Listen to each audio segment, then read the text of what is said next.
The bandage on her cheekbone was fresh.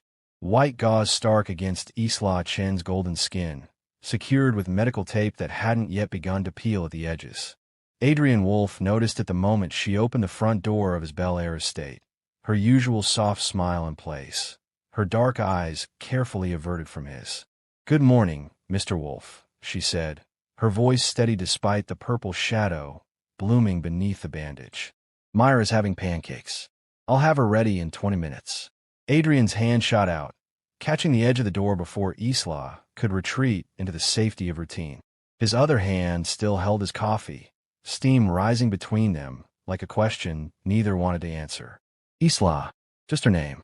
He'd built a security empire worth $3 billion by reading people, by seeing the threats others missed.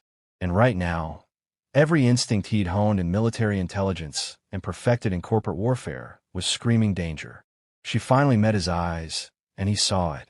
That flash of fear, quickly smothered. That rehearsed calm of someone who'd learned to hide in plain sight.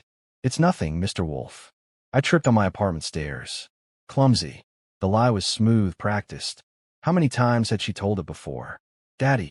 Myra's voice carried from the kitchen, bright and oblivious. "Miss Isla made alphabet pancakes. Come see." Isla used the interruption like an escape hatch, slipping past him with the fluid grace of someone who'd perfected the art of being invisible. But Adrian caught her wrist, gently, carefully, nothing like whoever had left the angry red marks circling her arm like a brand. She froze. He felt her pulse hammering beneath his fingers. "Why is Miss Isla hurt again?" Mira appeared in the hallway, syrup on her chin, her 5-year-old face creased with concern that punched Adrian straight in the chest. "She had a bandage last week, too. On her hand, remember?" Again, the single word detonated in Adrian's mind. Isla pulled free, laughing too brightly. "Silly Miss Isla needs to be more careful, doesn't she? Come on, Baobei. Let's finish breakfast before school." She disappeared into the kitchen, leaving Adrian standing in his own entryway, coffee cooling in his hand, rage building hot and careful behind his ribs. Someone was hurting her. Someone was putting their hands on the woman who sang Taiwanese lullabies to his daughter, who'd taught Mira to count in Mandarin, who'd become the only constant warmth in their house since. He shut down that thought. 3 years since the funeral.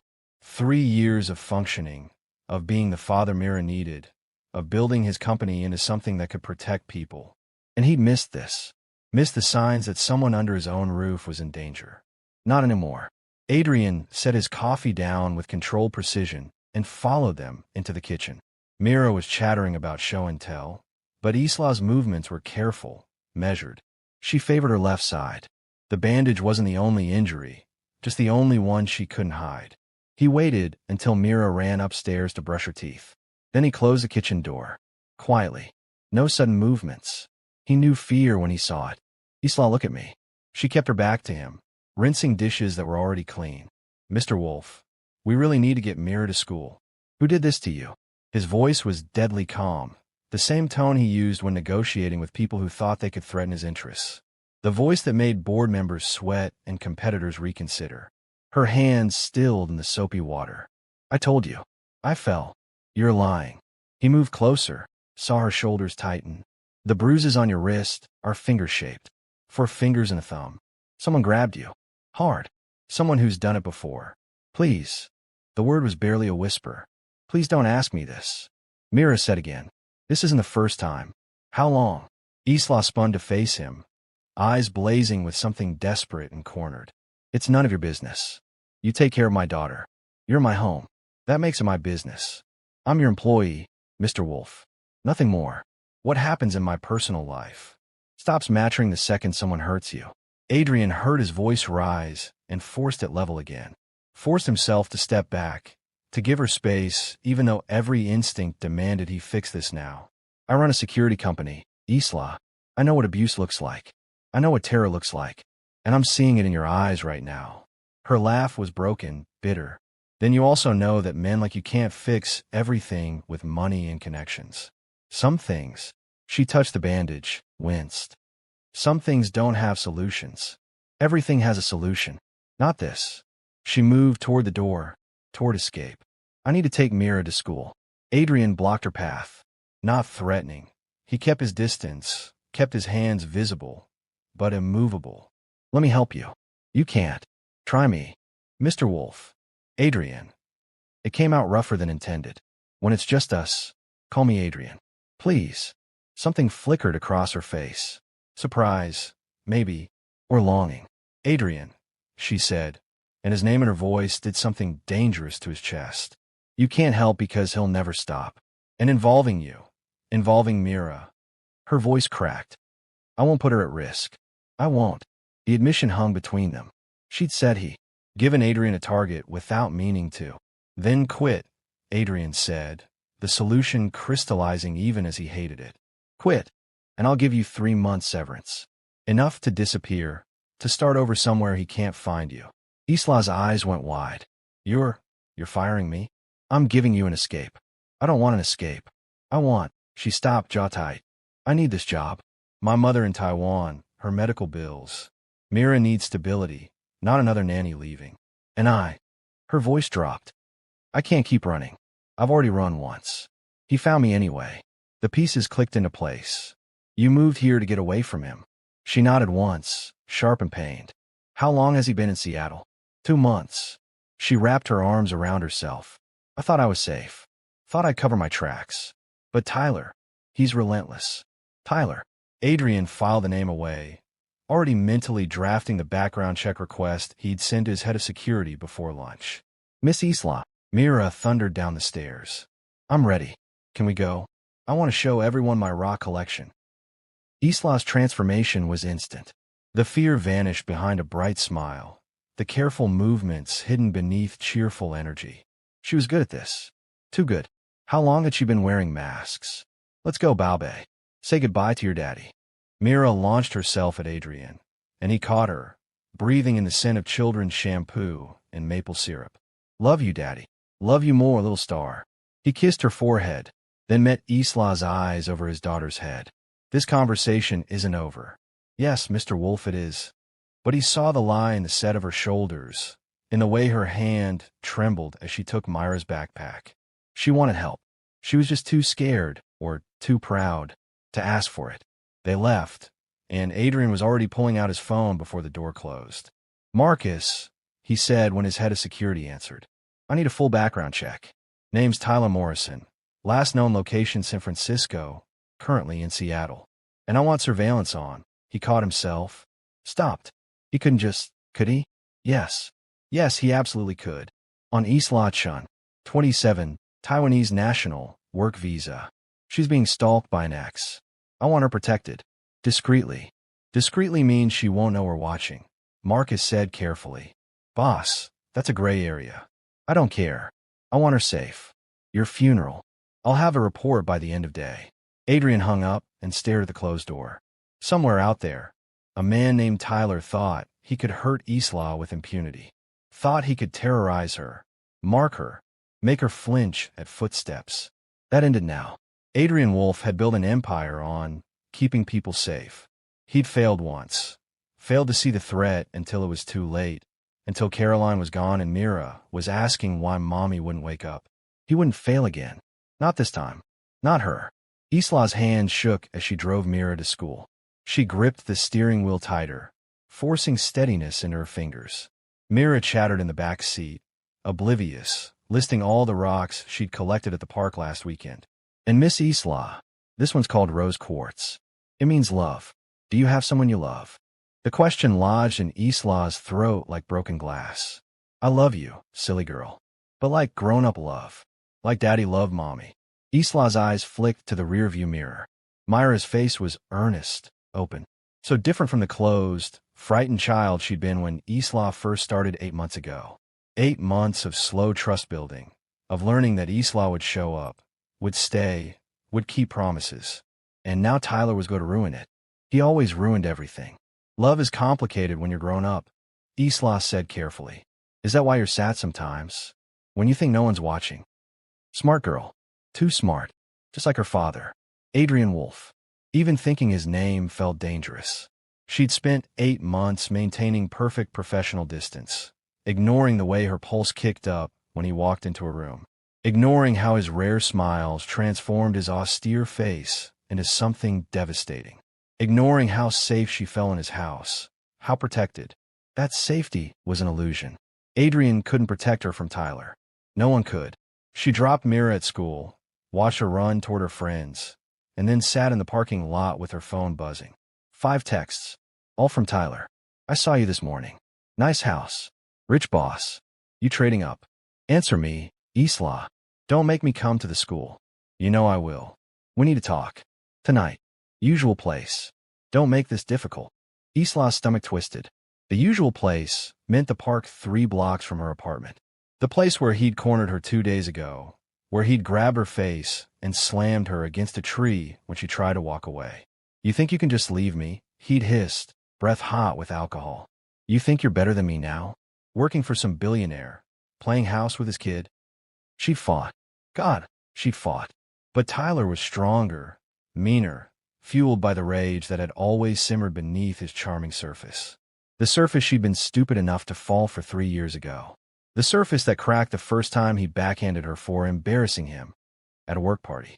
She'd left San Francisco 6 months later, after the miscarriage, after losing the baby he'd given her and then taken away with his fists. She'd run to Seattle, changed her phone number, gotten a nanny job through an agency that didn't ask too many questions. And for 8 beautiful months, she'd been free. Until Tyler found her LinkedIn profile, sent a friend request she was stupid enough to accept, traced her to Seattle. Now he was here, and he wanted what he always wanted: control, money, her.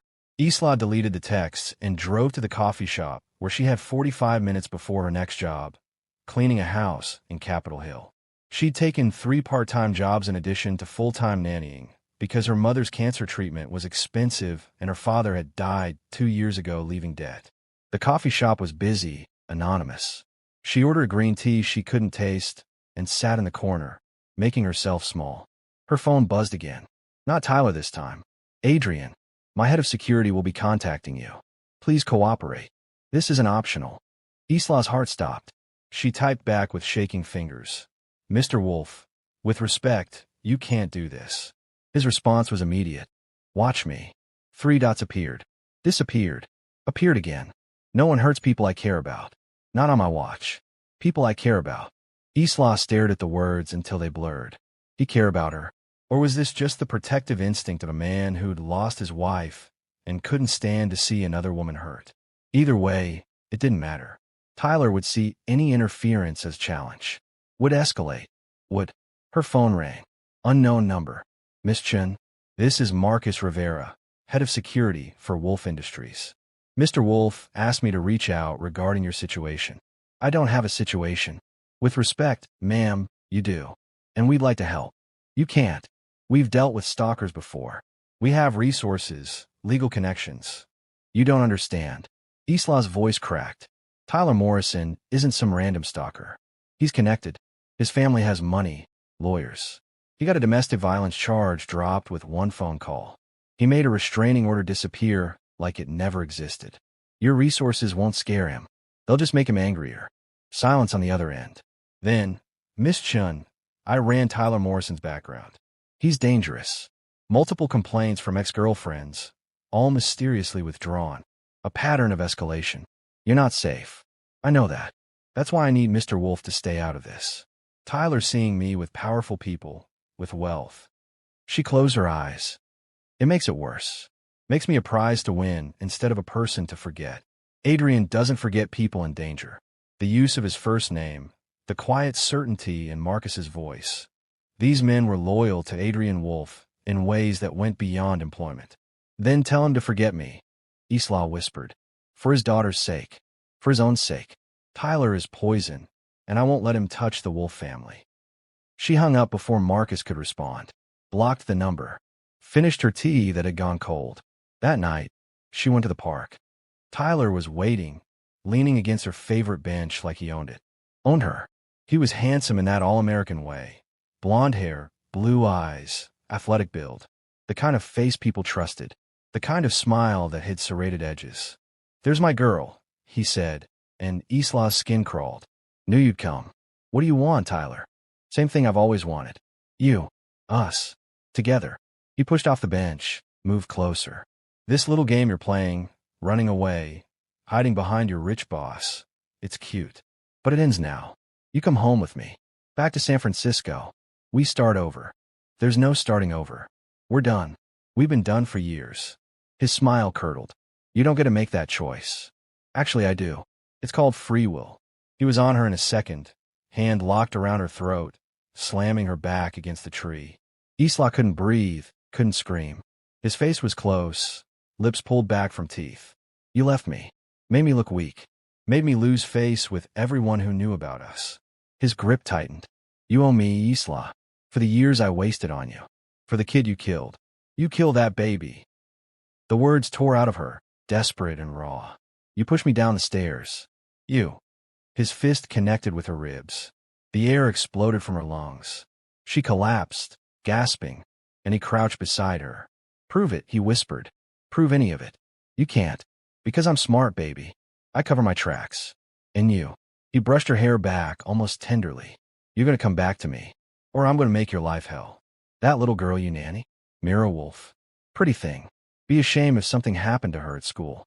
Terror, white-hot and absolute, flooded Isla's system. Don't you dare. Then cooperate. Quit your job. Come home.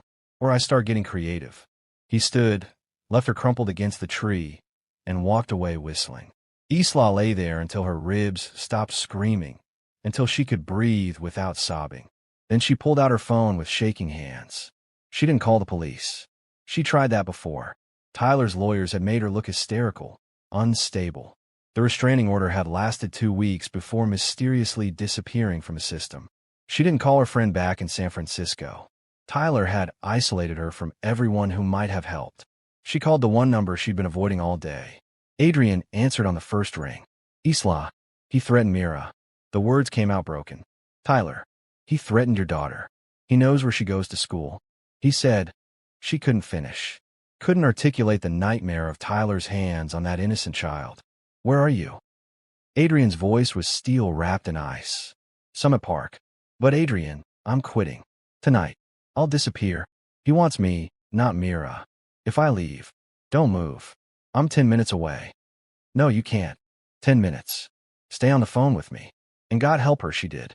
She stayed on the phone, listening to Adrian's steady breathing, to the sound of his car engine, to his quiet reassurances that Mira was safe with his parents, that security was already being doubled at her school, that everything would be okay. She wanted to believe him. But men like Tyler didn't just disappear because a billionaire said so. 9 minutes later, Adrian's black Range Rover pulled into the parking lot. He was out of the car before it fully stopped, scanning the dark park until he found her.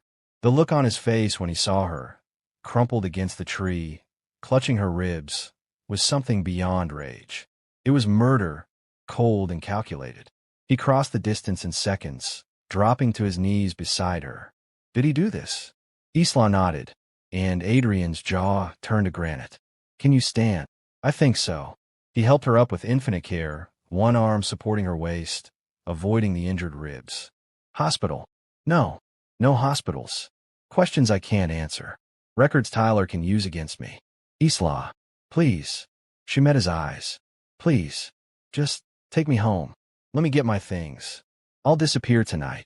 You're not disappearing. Adrian guided her to his car, settled her in the passenger seat. You're coming to my house. Staying in the guest wing, where my security can protect you. I can't put Mira at risk. You're not the risk. He is. Adrian started the car, voice deadly calm.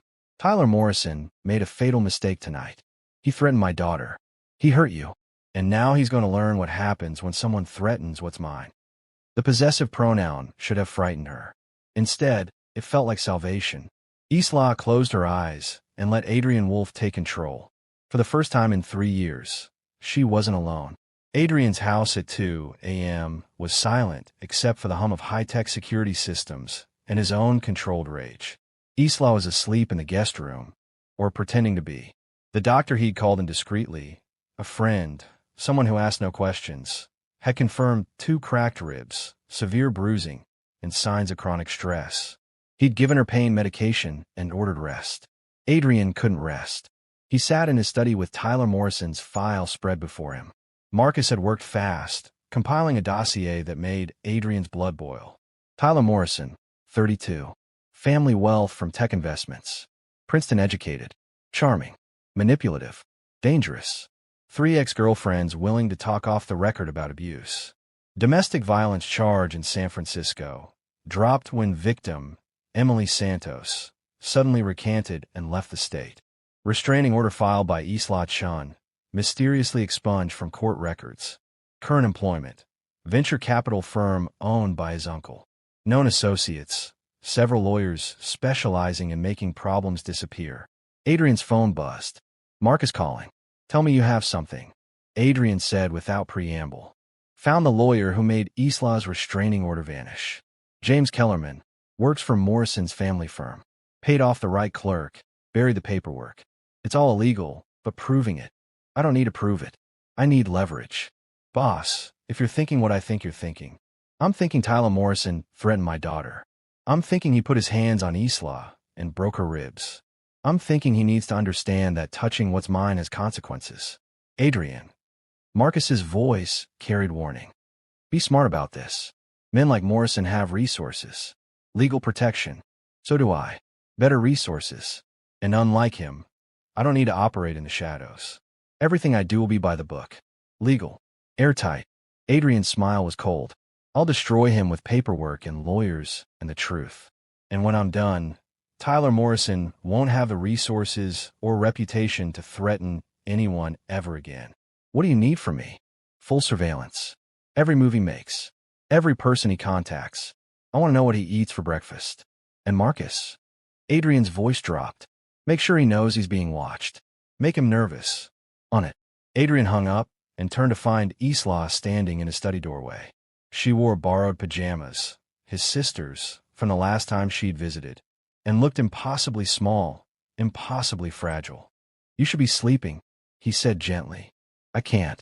Every time I close my eyes, I see him. She wrapped her arms around herself. Adrian, what you're planning is none of your concern. It absolutely is my concern. You're putting yourself at risk for me. Your company, your reputation, are meaningless if I can't protect the people who matter. He stood, across her. Isla. I couldn't save Caroline. I was too busy building empires to see the threat until it was too late. I won't make that mistake again. Understanding dawned on her face. Your wife. She was stalked by a former client. He bypassed every security measure I had. Got into our home while I was at work. Adrian's voice went flat, emotionless. The only way he could talk about it. Caroline fought. She always fought. But he had a gun, and she had nothing but courage. By the time I got home, Isla's hand found his. Small, warm, alive. Mira was at preschool. Adrian continued. She didn't see, but she came home to police tape and her father falling apart. She was 3. She didn't understand why Mommy wouldn't come back. He looked down at Isla's hand in his. I swore I'd never let anyone I cared about be vulnerable again. That's why I built Wolfe Security. Why I became obsessed with protecting people. And now you walk into my life, and I see the same fear in your eyes that I saw in Caroline's. The same flinching. The same. Adrian. Isla squeezed his hand. I'm not Caroline. You're not responsible for saving me. Maybe not, but I'm responsible for trying. He cupped her face carefully, avoiding the bruise. You've been taking care of Mira for 8 months. Taking care of me by extension. Someone needs to take care of you. I can take care of myself. I know you can. You're the strongest person I've ever met. His thumb brushed her cheek. But you don't have to be strong alone anymore. Let me stand with you. Please. Tears welled in her eyes. Why? Why do you care so much? Because I'm half in love with you, he didn't say. Because you sing to my daughter and arrange flowers in my kitchen and make my house feel like a home again. Because when I look at you, I see a future I'd stop believing in. Because you matter, he said instead. To Mira. To me. And no one gets to hurt people who matter. Isla stepped closer, and suddenly they were breathing the same air, occupying the same impossible space. Her hand came up to rest over his heart, feeling it race beneath her palm. Adrian, she whispered, this is dangerous. Not just Tyler. This. Us. I work for you. There are power dynamics, ethical lines. Then quit. She blinked. What? Quit being Myra's nanny. I'll hire someone else. He leaned down until their foreheads almost touched. Because the way I'm starting to feel about you has nothing to do with employment, and everything to do with the fact that you're the first person since Caroline who makes me want to be more than just functional. You make me want to live again. I can't quit. I need the job. My mother. I'll pay for your mother's treatment. All of it. As a gift, not a loan. He saw her protest forming and continued. Isla, I have more money than I can spend in 3 lifetimes. Let me use it for something that matters. Let me help you without strings, without obligations. And then, when you're free from financial pressure, when Tyler is dealt with and you're safe.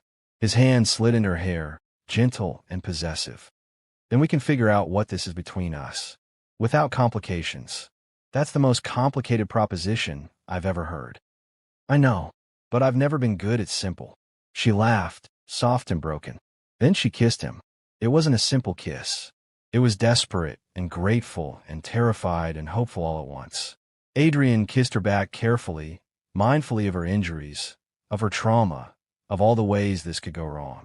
When they broke apart, Isla was crying. He's gonna make this hell, she whispered. Tyler won't just give up. He'll come after you, after Mira. Let him try. Adrian's voice turned to ice. I'm Kong Minjai's biggest competitor for a reason.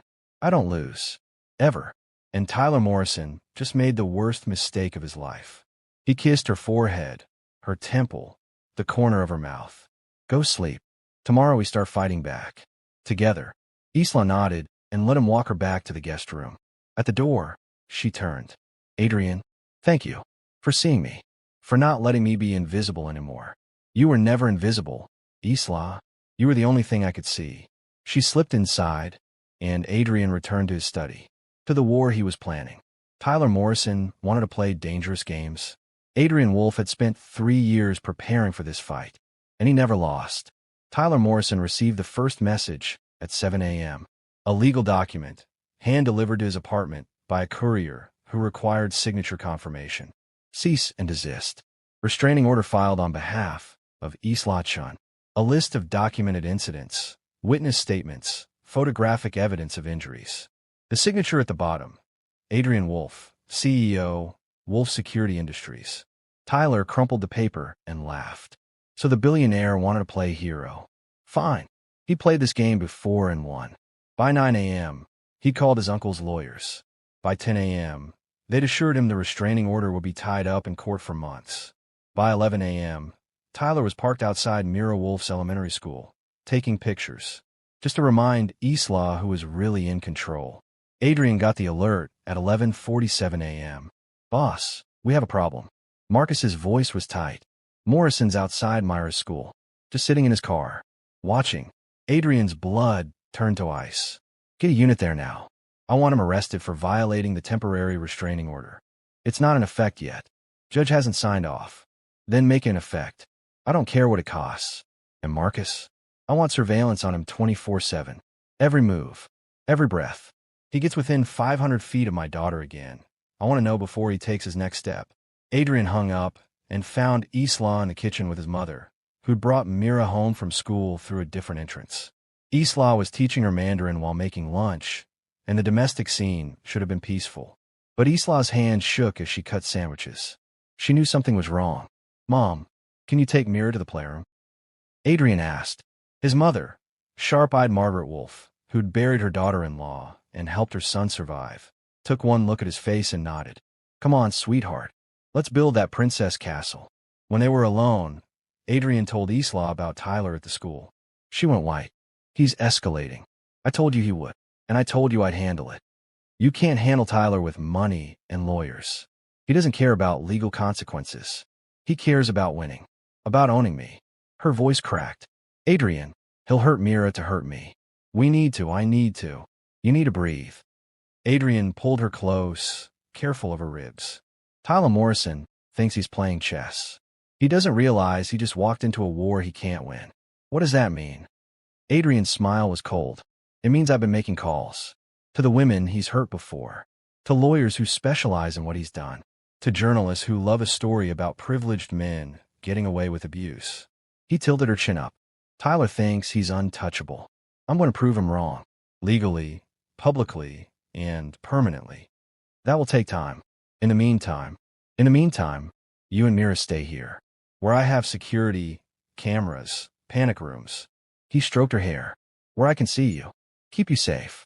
Both of you. Isla wanted to argue. He saw it in her eyes. But she was exhausted, in pain, terrified. So she nodded and let him hold her. What she didn't know was that Adrian had already made other calls. Darker calls. To people who operated in the spaces between legal and necessary. He wouldn't kill Tyler Morrison. But he'd make damn sure the man understood what happened when you threatened Adrian Wolfe's family. 3 days later, Tyler's life began unraveling. It started small. His credit cards declined at lunch. A system error, the bank said. But when he called his uncle's firm, he discovered his trust fund had been frozen pending an audit. Then his apartment building received a noise complaint from 12 different neighbors, all filed simultaneously, all describing disturbances that coincided with times Tyler could prove he wasn't home. His car was towed for expired registration he'd renewed 2 weeks ago, but the DMV had no record. His boss at the VC firm called him in for a meeting about concerning allegations. Anonymous emails detailing his history with ex-girlfriends. Nothing provable, but enough to create doubt. By day 5, Tyler understood. This was Adrian Wolfe's doing, and he was impressed. Almost. The billionaire had resources, but Tyler had rage, and rage made men creative. If Wolfe wanted war, Tyler would give him war. Isla found the letter in her coat pocket. She'd gone to her apartment with Adrian's security detail to collect more clothes. Everything had seemed normal, but when she got back to Adrian's house and reached for her keys, her fingers brushed paper. You can hide behind your rich boyfriend all you want, but you'll come back to me eventually. They always do. And when you do, I'll make sure you never leave again. P.S. Mira looks so peaceful when she sleeps. I wonder what she dreams about. Isla's knees gave out. Adrian caught her, read the note over her shoulder, and went absolutely still. He was in my apartment, Isla whispered, with your security outside. He got past them. And Adrian, her voice broke. He's been in your house. Near Mira. The note says. I know what it says. Adrian's voice was death. And it's a lie. Tyler hasn't been near Mira. He's playing with your fear. How do you know? Because every inch of this house is monitored. Every entry point, every window, every room except the bathrooms and bedrooms. If Tyler Morrison had been here, I'd know. He pulled out his phone. Marcus, review the last 72 hours of footage. Every camera. I want to confirm Tyler Morrison hasn't breached the property. He hung up and cupped Isla's face. He's desperate. This note, getting into your apartment past security, it's escalation. Which means what we're doing is working. He's scared. Scared men are dangerous. So am I. Adrian kissed her forehead. And unlike Tyler, I have the resources to back up my threats. Marcus called back 20 minutes later. Boss, Morrison hasn't been on the property, but we found how he got the note to Isla. Ow. Cleaning service. One of the crew who services her building was paid $500 to plant it. She didn't know what was in the envelope. Thought it was a love note. Adrian's jaw clenched. Fire the security team, watching Isla's apartment. Hire new ones. Ex-Secret Service if possible. And Marcus? I want Tyler Morrison's every move documented. Bank records, phone records, GPS from his car. Everything. If he so much as looks at a playground, I want to know. Boss, some of that requires warrants we don't have. Then get creative. I don't care if it's admissible in court. I just need ammunition. He hung up and turned to find Isla watching him with an expression he couldn't read. You're breaking laws for me, she said quietly. Only the ones that don't matter. Adrian. Isla, listen to me. He crossed to her, urgent and fierce. I spent 3 years building a company that follows every rule, every regulation. I did everything right. And my wife still died because the system failed. Because restraining orders are just paper, and paper doesn't stop bullets. His hands framed her face. I won't lose you the same way. If that means bending rules, crossing lines, operating in gray areas, so be it. I'd rather be morally questionable and have you alive than righteous and planning your funeral. Tears spilled down her cheeks. This is what I was afraid of. That loving you would cost you everything you've built. Loving me. His heart stopped. Isla, I'm in love with you, she said, the words tumbling out desperate and raw. I've been for months. Maybe since the first time you crouched down to Myra's level and actually listened to her raw collection lecture like it was the most important thing in the world. Maybe since you noticed I prefer green tea to coffee. Maybe since, she laughed brokenly. It doesn't matter when. What matters is I can't let you destroy yourself to save me. Adrian kissed her, hard and claiming and absolutely certain. When he pulled back, they were both breathing hard. Then let me destroy Tyler instead. Let me be the monster, so you don't have to be. Let me. The alarm system shrieked. Both of them froze. Adrian's phone lit up with alerts. Security breach. East perimeter. Cameras offline. Get Mira. Adrian commanded. Already moving. Panic room. Now. Code is 1129. Caroline's birthday. Don't open it for anyone but me or Marcus. Adrian, what's happening? Tyler just made his biggest mistake. Adrian pulled a gun from his desk drawer. Licensed, legal, loaded. He came to my house. The panic room was state-of-the-art. Reinforced steel, independent air supply, satellite phone, supplies for 72 hours. Isla held Mira close, the little girl crying softly into her shoulder. Miss Isla, I'm scared. I know, Baube. But your daddy is the smartest, strongest man in the world. He'll keep us safe. Is the bad man here? The one who hurt you? Isla froze. What do you know about that? I heard Daddy on the phone. He said a bad man hurt you and made you scared. He said he'd make the bad man go away. Mira looked up with eyes too old for 5. Daddy always keeps his promises. Isla's heart shattered and reformed. This child had lost her mother to violence. Now she was hiding in a panic room because of Isla's past. Mira, I'm so sorry. Don't be sorry. You're family now. Said with such simple certainty. Daddy loves you. I can tell. He smiles different when you're here. Like how he smiled at Mommy in the pictures. Before Isla could respond, the panic room phone rang. She grabbed it. Adrian. Tyler's in custody. His voice was tight with adrenaline. He cut power to the east cameras, but the backup system caught him trying to climb the wall. Police are here. It's over. Are you hurt? No. But Tyler is. A pause. He resisted arrest. Violently. My security team had to restrain him. He'll be charged with trespassing, attempted breaking and entering, violating a restraining order. That's not enough. He'll get bail. He'll. Isla. Adrian's voice gentled. Trust me. This time is different. I have 3 ex-girlfriends willing to testify. I have evidence of bribery, of falsified documents, of stalking. I have everything we need to bury him. And this time, his family's lawyers can't make it disappear. Because I've already leaked the story to 4 major news outlets. By tomorrow morning, Tyler Morrison will be infamous. Isla sagged against the wall. You really did it. I told you. No one threatens my family. Adrian, come upstairs. Police want to take your statement. And Isla. His voice dropped, intimate. I meant what I said about family. You and Mira. You're my whole world now. The police station at midnight was fluorescent and cold. Isla gave her statement. All of it, every incident, every threat, while Adrian sat beside her, holding her hand. Tyler was in a cell downstairs, screaming about false arrest, about his lawyers, about how he'd ruin Adrian Wolfe. But for the first time in 3 years, Isla wasn't afraid of Tyler's threats.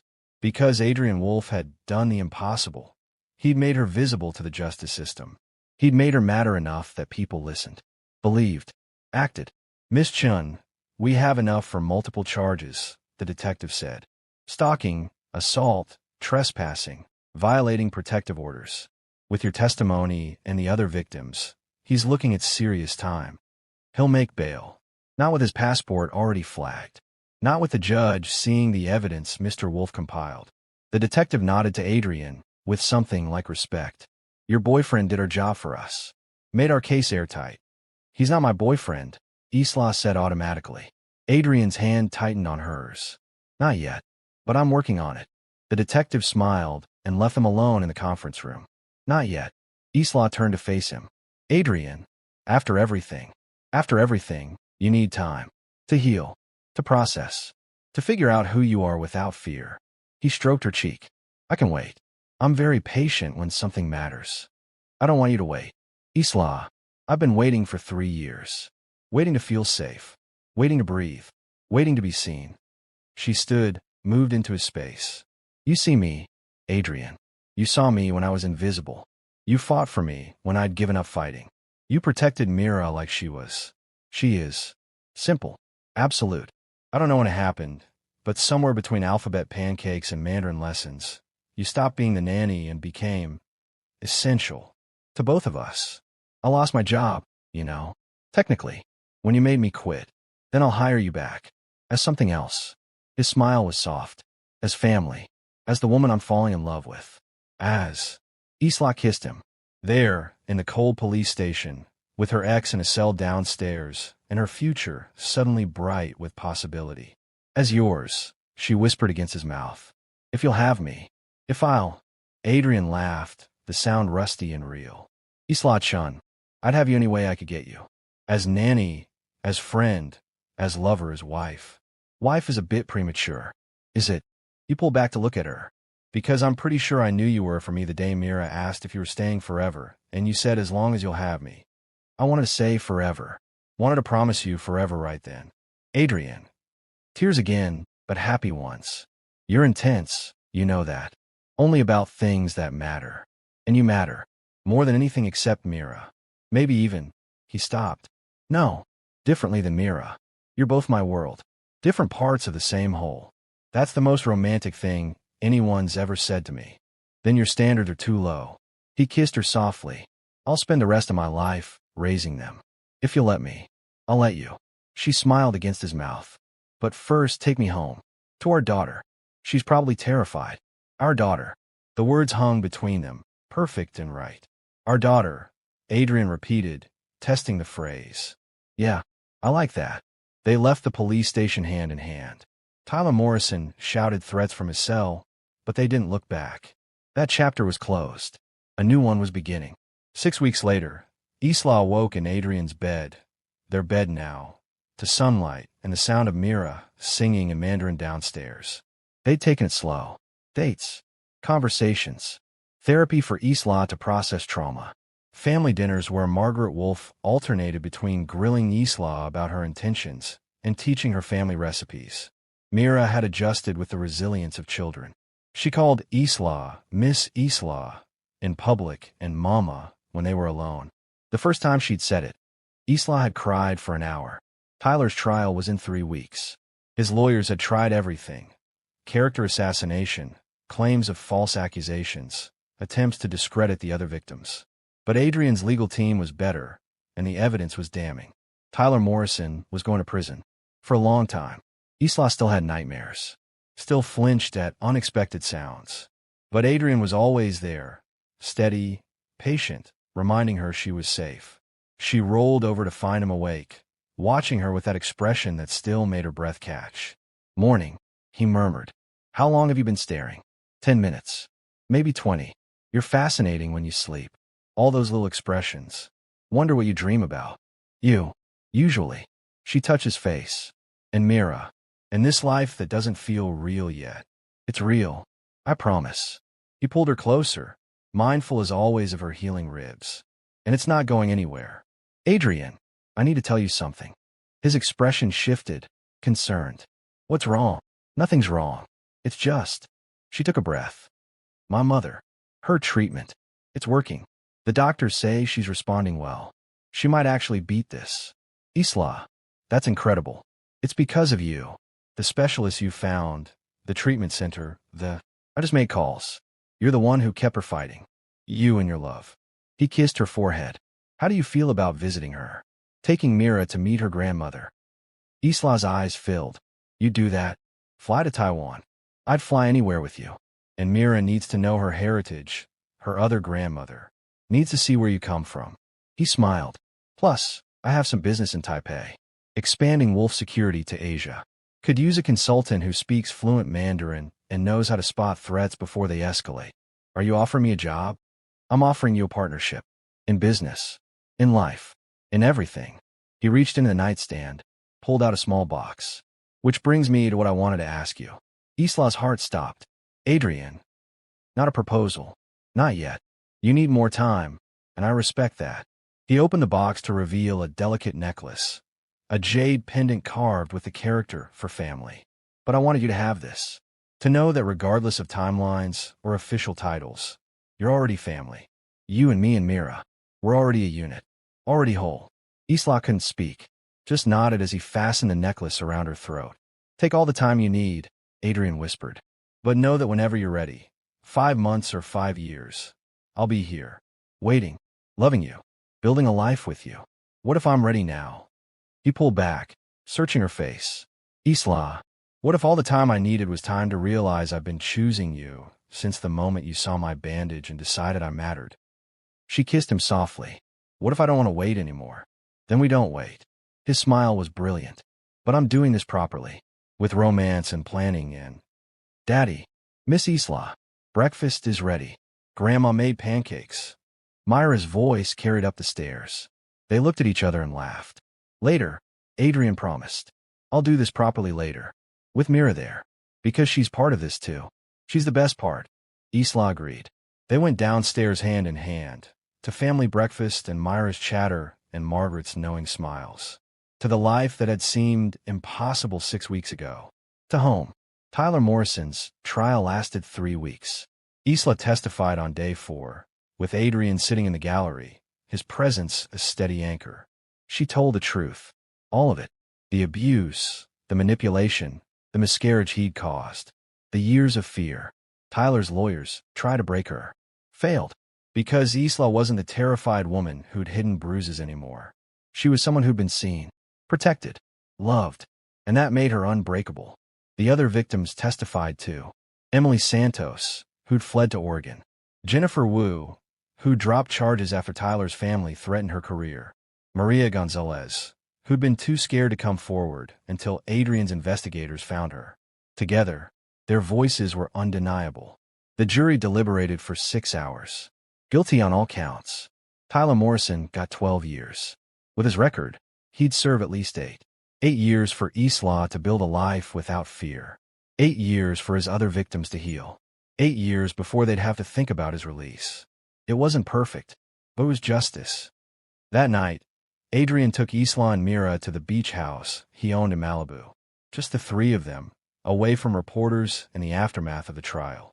They built sandcastles, collected shells. Mira chased waves while shrieking with laughter. At sunset, while Mira searched for magic rocks, Adrian and Isla walked along the shoreline. How do you feel? He asked. Lighter, like I've been carrying a boulder, and someone finally helped me set it down. She squeezed his hand. Thank you. For everything. For seeing me when I was invisible. For fighting when I couldn't. For loving me through all of this. Loving you isn't something I had to work at. It's the easiest thing I've ever done. He stopped walking, turned to face her. Which brings me to something I've been planning. Adrian. Daddy. Miss Isla. Come look. Mira waved from where she'd found a tide pool. They joined her, and Adrian crouched down her level. Mira, sweetheart, I want to ask you something important. Okay. She bounced on her toes. How would you feel if Miss Isla became part of our family? Officially. Myra's eyes went huge. You mean like married? Like you'd be my daddy, and Miss Isla would be my mommy for real. Exactly like that. But only if you're okay with it. Yes. Mira launched herself at Isla, wrapping around her legs. I want Miss Isla to be my mama forever. Can we? Can we please?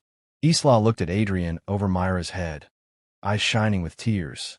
He pulled out the ring he'd been carrying for 2 weeks. Simple platinum with a single diamond.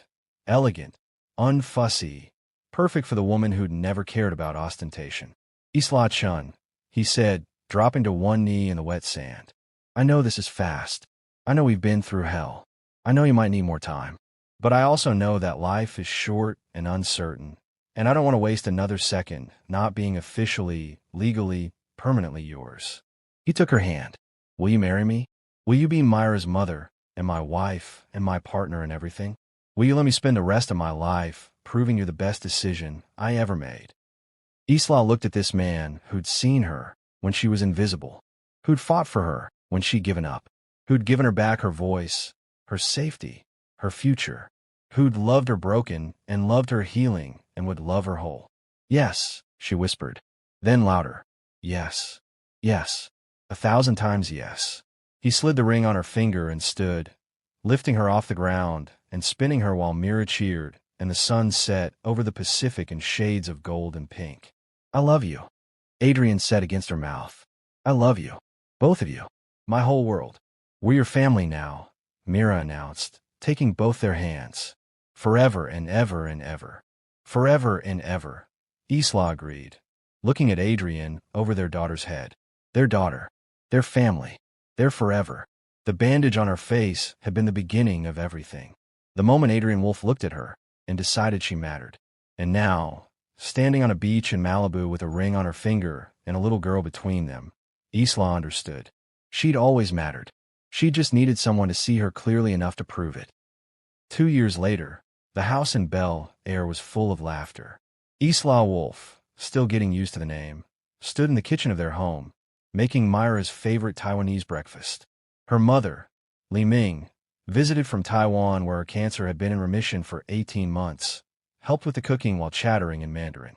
Mira, now 7, set the table with careful precision, talking about her upcoming second-grade show and tell.